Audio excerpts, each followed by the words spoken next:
Hai Sobat Baca, jumpa lagi di Tambang Data, kuatbaca.com bersama Gary di sini. Kali ini kita masih membahas tentang Tambang Data edisi 5 Mei 2023. Kenapa? Karena banyak yang DM saya. Bung Gary, itu menarik tuh tentang hasil survei dari pemilu 2019 tuh tentang pemilih Islam gitu. Kenapa parpol Islam mendapatkan suara 30% ketimbang parpol yang berbasiskan nasionalis. Nah, itu menarik. Tolong dibahas ulang itu. Ada berbagai DM yang masuk ke saya, ke Pimret maupun telepon yang masuk ke saya supaya ini dibahas lebih lanjut. Dan kali ini kita tetap akan membahas salah satu bahasan menarik dari edisi Tambang Data 5 Mei 2023 mengenai preferensi pemilih Islam di pemilihan Indonesia. Dan sudah bersama kita di sini Bung Zainal Budiono Ya. dari dosen dari Universitas Al-Azhar dan peneliti dari Developing Countries Study Center. Developing Countries Studies. Boleh disapa dulu Sobat Baca. Sobat Baca, jumpa lagi dengan Pak Giri dan di Tambang Data Podcast ya. Saya kira ini salah satu podcast yang cukup menarik ya. Saya lihat beberapa kali. Alhamdulillah.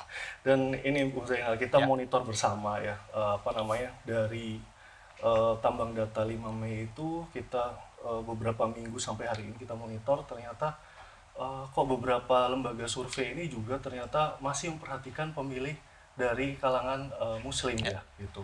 Dan hasil-hasil mereka menunjukkan bahwa pemilih Muslim ini ada kecenderungan ke nama capres tertentu seperti itu. Nah, yang mungkin masih bikin kita penasaran adalah itu kita hanya melihat angka gitu ya, angka preferensi, tapi di balik preferensi pemilih Muslim tersebut ya, kita penasaran itu kira-kira apa yang dipikirkan oleh pemilih Islam di Indonesia, apa masa depan yang mungkin mereka inginkan dari pemilihan ini sehingga preferensi mereka cenderung ke arah situ mungkin. Ya. Terima kasih Bung Giri atas undangannya.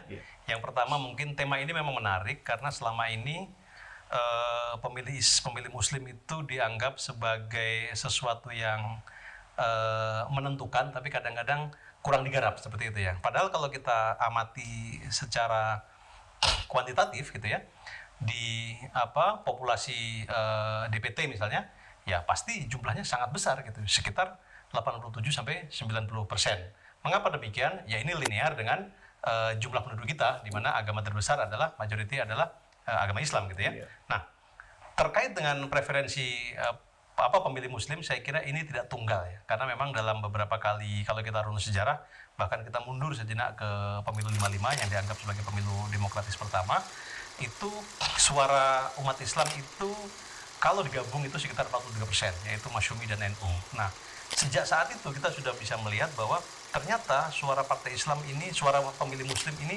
tidak semuanya ke partai Islam gitu.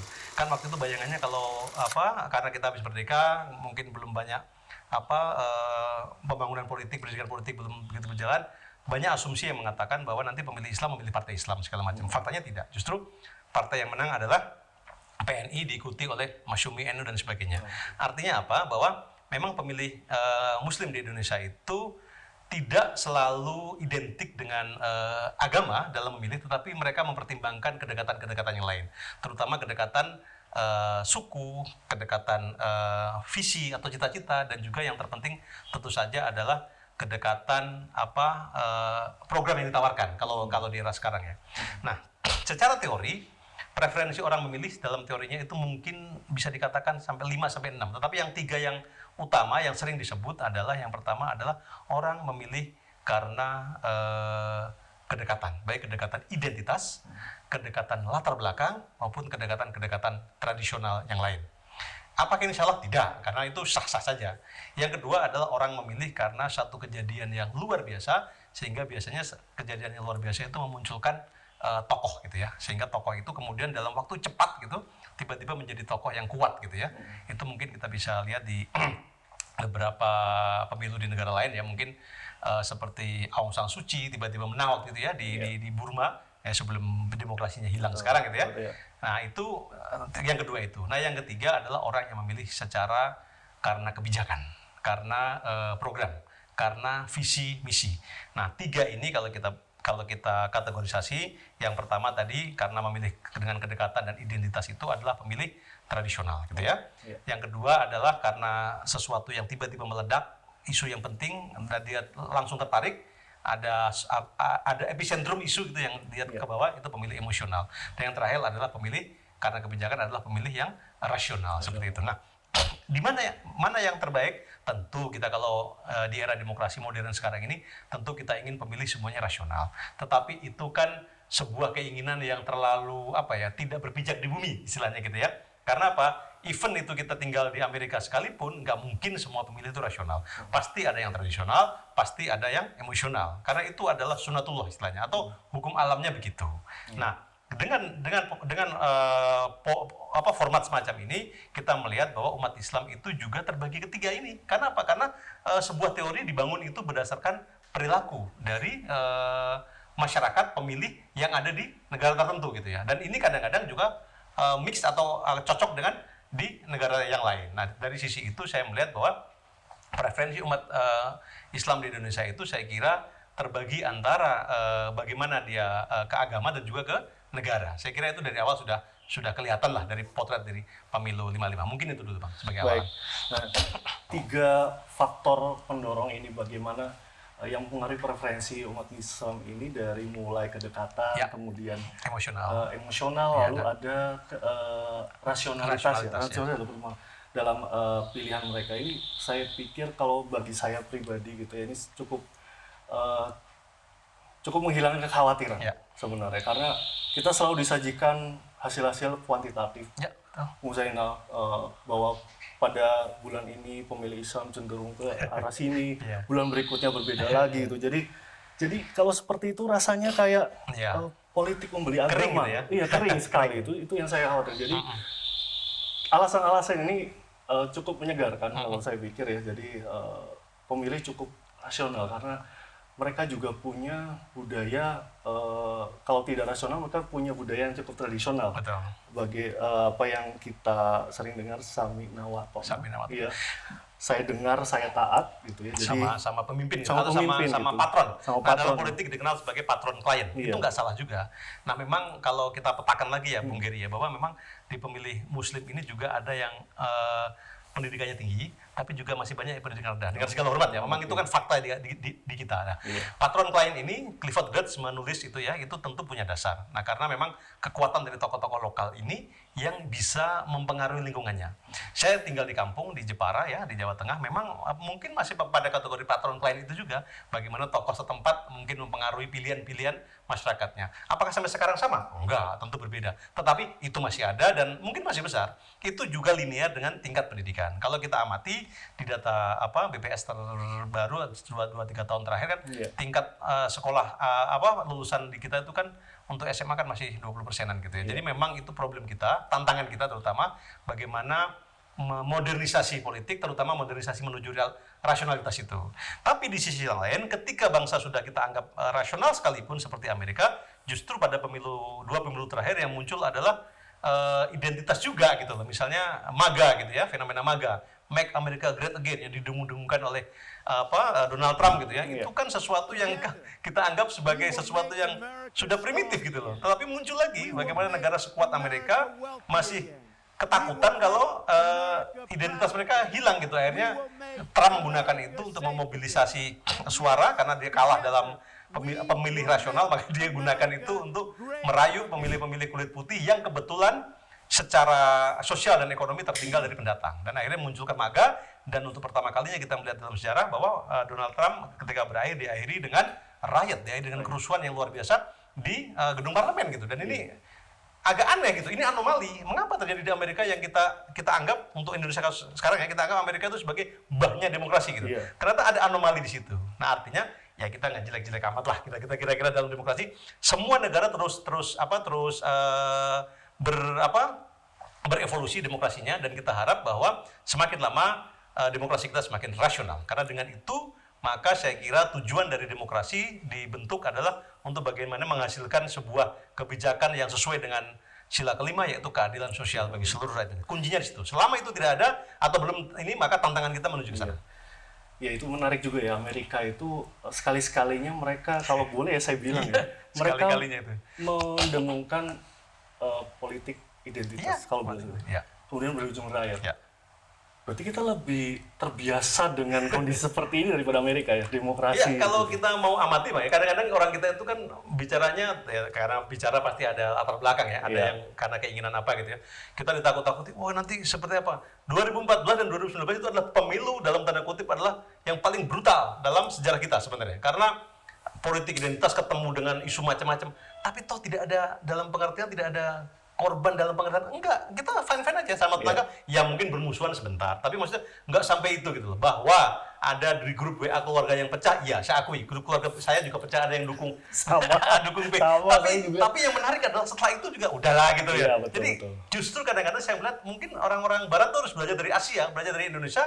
Malaysia kemarin secara bagus ya, Ya. Anwar Ibrahim yang sudah dipenjara sekian lama ternyata terpilih lagi. Betul. Dan dengan isu yang aneh gitu ya Bang ya, kalau kita amati isu sodomi gitu, ternyata itu nggak terbukti dan jadi pahlawan lagi. Artinya apa? Bahwa kita rasional. Nah, kalau kita menggunakan ukuran bahwa pemilih itu ajak ya, tidak dinamis, maka ya Anwar Ibrahim mungkin nggak akan terpilih karena stigma, stereotype, framing dia udah jelek gitu ya. Tapi ternyata enggak gitu. Jadi ini bukti bahwa politik itu dinamis dan biarkan rakyat diberikan ruang untuk mengembangkan akal sehatnya, menemukan informasi.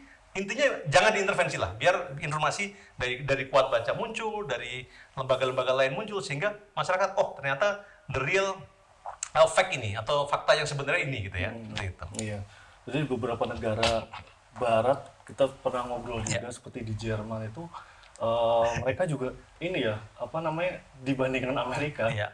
Mungkin mereka lebih terbiasa dengan hal-hal yang muncul di Indonesia itu.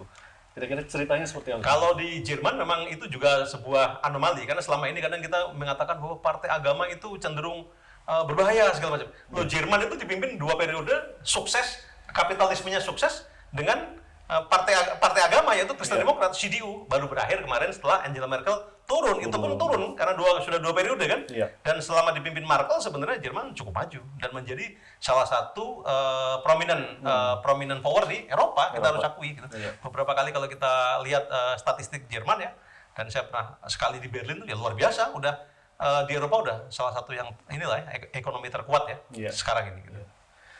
Oke. Nah, kembali lagi ke Indonesia nih, Bu. Oke. Bu Zainal, kalau kita sudah tuliskan di edisi 5 Mei itu dengan hasil pemilu 2019 yang sedemikian rupa untuk parpol Islam, itu akhirnya menjadikan mereka memilih strategi untuk menjelang 2024 itu mereka kita sebut sebagai naturalisasi figur di luar parpol. Iya, iya. Di mana ada P3 yang apa namanya dengan Sandiaga Uno, kemudian PAN dengan Erick Thohir. Nah, Iya. apa namanya? Kita lihat di sinilah mungkin dari hasil 2019 itu mereka akhirnya parpol Islam itu mempunyai bargaining positionnya ada di level di cawapres. Karena nama-nama itu kan ada di cawapres ya. Nah, kemudian pertanyaannya muncul. 2 orang ini apakah mereka mewakili kantong-kantong suara Islam itu? Kira-kira siapa nih siapa mewakili siapa? Siapa mewakili NU, siapa mewakili Muhammadiyah, atau mungkin siapa mewakili? Saya kira itu hanya bukan khusus atau bukan spesial tantangan dari PAN dan P3 ya sebenarnya. Hampir semua parpol sekarang kesulitan untuk menghasilkan pemimpin yang katakanlah qualified gitu ya. Kita sekarang lihat Erick Thohir juga bukan representasi PAN karena dia orang profesional. Sandiaga Uno juga di Gerindra juga sebentar gitu. Jadi bukan orang partai murni gitu. Jadi memang tantangan kita sekarang adalah partai kesulitan menghasilkan tokoh yang kuat. Nah, ada apa ini? Ini kan ada yang harus dibedah. Mengapa demikian? Jangan-jangan memang rekrutmen partai itu tidak berjalan atau pendidikan politik di partai itu kurang mantap gitu. Sehingga tidak bisa mengikuti zaman. Saya tidak percaya bahwa partai tidak punya tokoh hebat. Tapi partai gagal menghasilkan tokoh-tokoh hebat yang diterima oleh zaman yang sudah berubah. Itu penjelasannya.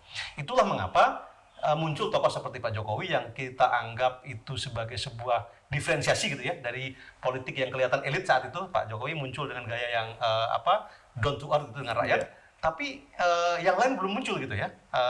Dan PDI sepertinya memiliki stok yang lebih ya dibanding partai lain. Saya beberapa kali diskusi dengan teman-teman di Golkar, teman-teman di PAN juga ya, di Demokrat bahkan itu mungkin muncul untuk memunculkan tokoh sekelas Pak SBY, sekelas Bu Mega, sekelas sekarang Ganjar, Pak Jokowi segala macam nggak mudah. Dan di partai sekarang coba tunjukkan, Golkar adalah partai terkuat kedua gitu ya, bahkan pernah juara di 2004. Tapi tidak atau kesulitan memunculkan tokoh sekelas Pak JK gitu ya untuk sekarang gitu ya. Ini problem. Jadi begitu juga di Partai Islam, saya kira tantangannya sama Mas. Jadi tidak khas Partai Islam, tetapi memang ini tantangan bagi semua partai bagaimana mereka untuk segera beradaptasi dengan zaman yang sudah berubah. Apa zaman yang sudah berubah itu? Bahwa pemilih saat ini itu tentunya bukan Mas Giri 40-an ke atas seperti saya 40-an ke atas gitu. Pemilih sekarang didominasi 60% oleh milenial dan zilenial. Artinya apa? Mereka cara pandang terhadap politik saja berbeda. Anak saya yang belum 17 tahun, mereka bisa mengenali capres itu hanya melalui atau suka dengan capres itu bukan dari TV, bukan dari apa, tapi apa? Dari sosial media, dari TikTok, dari Instagram dan sebagainya. Artinya calon-calon di partai yang mohon maaf ya, yang tua itu kadang-kadang belum bisa beradaptasi dengan itu. Sebagian sudah, tapi sangat sedikit. Ya tentu kita sekarang berbahagia ya karena hampir semua partai sekarang mulai mengarahkan sosial media dan IT sebagai sebuah platform untuk kampanye. Tapi itu kan baru. Hasilnya mungkin akan kita lihat 5 tahun lagi, 10 tahun lagi. Sekarang kita memang kekurangan tokoh, makanya kemudian 3 tokoh yang muncul sebagai capres sekarang nggak nambah-nambah, itu aja. Karena nggak ada lagi gitu. Siapa yang mau kita capreskan gitu sekarang? Pak Ganjar oke, karena sosial medianya kuat. Pak Prabowo mungkin beliau tidak terlalu dekat dengan teknologi, tapi timnya kuat yang saya lihat untuk itu juga. Pak Anies juga seperti itu, timnya kuat saya lihat. Jadi kalau tidak ditopang dengan itu akan sulit. Nah, kadang-kadang orang sering mengatakan, itu kan gimmick segala macam. Enggak, dunia udah berubah. Kita kalau nggak berubah ya ketinggalan gitu. Orang jualannya sekarang harus pakai TikTok, live TikTok segala macam. Dan itu statistiknya menunjukkan peningkatan. Saudara saya adalah pemilik retail lah gitu di daerah gitu ya. Sekarang pun dia bergerak ke TikTok gitu. Nah, satu dia karena retail dia jualan popok bayi segala macam. Itu orang beli 2 kantong popok bayi itu yang beli Kalimantan. True story. Karena apa? Karena teknologi gitu. Sesuatu yang dulu nggak mungkin ya. Nah itu harus diadaptasi dan partai-partai sekarang gelagapan menghadapi itu termasuk partai Islam. Saya lihat itu. Saya hampir lupa nih. Belum mempersilakan minum. Siap. biar tidak terlalu serat. Nah, ya ini juga masih bikin kita penasaran, Bung Zainal, Golkar ya, tadi sempat menyebutkan nama Golkar, Bung Zainal, partai dengan dulangan terbesar kedua di pemilu 2019 dengan suara.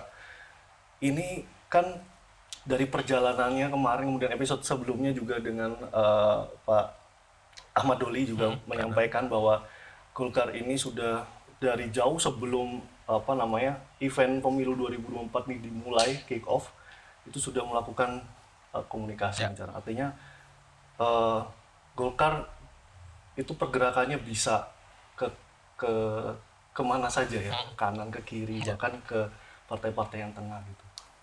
Nah dengan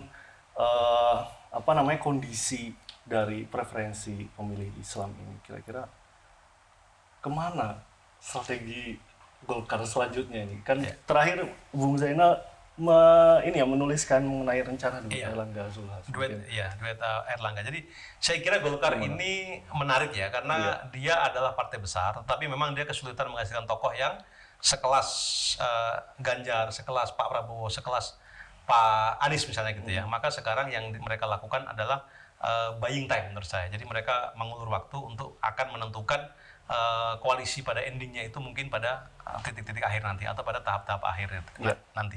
Mengapa ini bisa dilakukan ya? Karena Golkar adalah partai yang cukup strategis, nomor 2 gitu ya. Nah kalau sekarang kita mengenal istilah kingmaker, maka Erlangga atau Golkar ini bukan kingmaker tapi playmaker. Nah biasanya playmaker dia penyuplai umpan dan umpan yang bisa menghasilkan assist atau gol gitu ya. Jadi saya kira kalau kita baca statistik ya. Dari beberapa pemilu reformasi itu hampir semua partai yang ditopang oleh Golkar itu menang gitu ya, pilpresnya gitu ya. Mungkin kecuali 2015 ya, tapi setelahnya saya kira hampir Golkar menentukan. Nah dari sisi itu saya kira mereka mencoba mensiasati kekurangan-kekurangan tokoh itu dengan koalisi. Nah, koalisinya dibangun KIB jauh-jauh hari ya, sekitar setahun lalu sudah aktif sampai sekarang. Bahkan sekarang ketika P3 sudah menyeberang ke PDIP mendukung Pak Ganjar gitu ya, Golkar masih terus berupaya. Nah, kemarin saya menulis di salah satu media bahwa mereka juga sekarang mencoba untuk memasangkan duet Erlangga Zulhas. Saya kira ini sesuatu yang menarik. Kita tidak usah bicara menang atau kalah dulu, tetapi paling tidak semakin banyak pilihan, saya kira semakin positif. Tetapi yang kedua yang juga penting bagi strategi Golkar adalah saya kira ini juga bisa jadi kartu truf untuk bergen Golkar di putaran kedua, jika putaran itu berlangsung. Kalau masuk runner-up, alhamdulillah gitu ya. Tapi jika tidak, paling tidak mereka akan bisa memperpanjang negosiasi dengan pasangan yang lolos ke putaran 2. Karena pasangan yang lolos ke putaran 2, terutama nomor 1, nomor 2 itu, biasanya dia sangat mengharap dukungan partai menengah ke atas. Dan menengah ke atasnya ada di Golkar. Ketika dia menclok kemana, itu sangat menentukan. Karena suaranya cukup besar ya. Dan Golkar ini pemilihnya kalau dari pemilu ke pemilu itu kan cenderung loyal. Kita amati bahwa pasca Orde Baru, Golkar dihantam dengan segitu banyak isu, toh dia tetap bisa nomor 2 dalam pemilu 99 dan juara di pemilu 2004. Ini kan menarik bahwa pemilih di kita itu tidak terlalu peduli dengan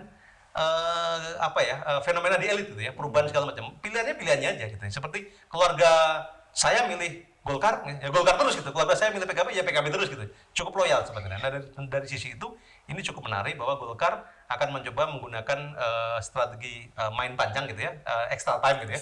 Tetapi saya sekali lagi mengatakan ini masih 50-50, tergantung dari konsolidasi terakhir nanti di elit, karena juga banyak kelompok yang mendorong agar 3 pasangan atau bahkan 2.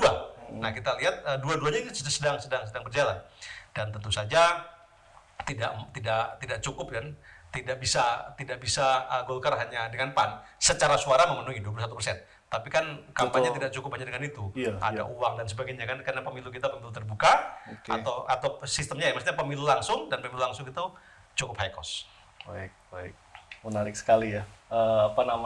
Bincang-bincang kita pada episode kali ini mulai dari preferensi pemilih Islam sampai strategi partai politik terbaru di sini, karena kita tadi sudah saksikan bersama dan dengarkan bersama.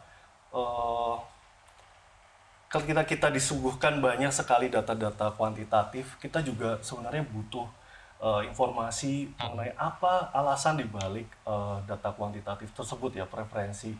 Kenapa kecenderungan banyak orang memilih ke tokoh ini, kenapa orang kecenderungan banyak memilih partai ini, kemudian bagaimana pergerakan partainya seperti itu. Dan kita sudah mendapatkan banyak informasi dan data dari Bung Zainal, terima kasih banyak. Namun sebelumnya, sebelum tambang data ini berakhir, kami mungkin mohon ada pesan-pesan dari Bung Zainal untuk rekan-rekan atau sobat-sobat Kuat Baca yang mungkin menyaksikan di tayangan ini. Ya, terima kasih sahabat Kuat Baca. Saya kira kita harus menikmati pemilu, menikmati pesta demokrasi ini dengan sukacita. Karena apa? Karena ini adalah momen di mana kita bisa mengarahkan pilihan kita untuk masa depan, gitu ya. Apalagi sekarang majority of voter itu didominasi oleh kalangan milenial dan zilenial. Saya kira masa depan bangsa ini terletak untuk sekarang 2024 terletak di anak-anak muda. Dan kita mau kemana, mau maju atau mundur tergantung dari pilihan anak-anak muda. Jadi untuk itu satu lagi yang terpenting bahwa Kuat Baca ini harus kita terus gelurakan. Bukan hanya pada podcastnya, tapi kata Kuat Baca ini menarik, bahwa selama ini literasi kita kurang. Jadi saya kira memang ini tugas kita untuk semakin kuat membaca, terutama baca buku Bang. Karena baca buku Bung itu sekarang ini baca buku kita agak males ya, karena gempuran teknologi. Tapi saya kira kita harus mulai ke sana, karena kalau enggak, maka kita akan ketinggalan gitu ya, kira-kira. Terima kasih. Terima kasih sekali lagi Bung Zainal sudah hadir di sini dan berbagi bersama kita. Sobat Baca sekalian, itulah tayangan Tambang Data pada episode kali ini. Silahkan komen di tayangan Kuat Baca ini, jangan DM tapi komen saja kalau ada masukan, ada sanggahan atau bahkan ada kritikan, silahkan tulis di komen di bawah. Dan jangan lupa like dan subscribe channel kuatbaca.com. Saya Gary undur diri, sampai jumpa di episode berikutnya. Salam sehat selalu. Salam sehat selalu.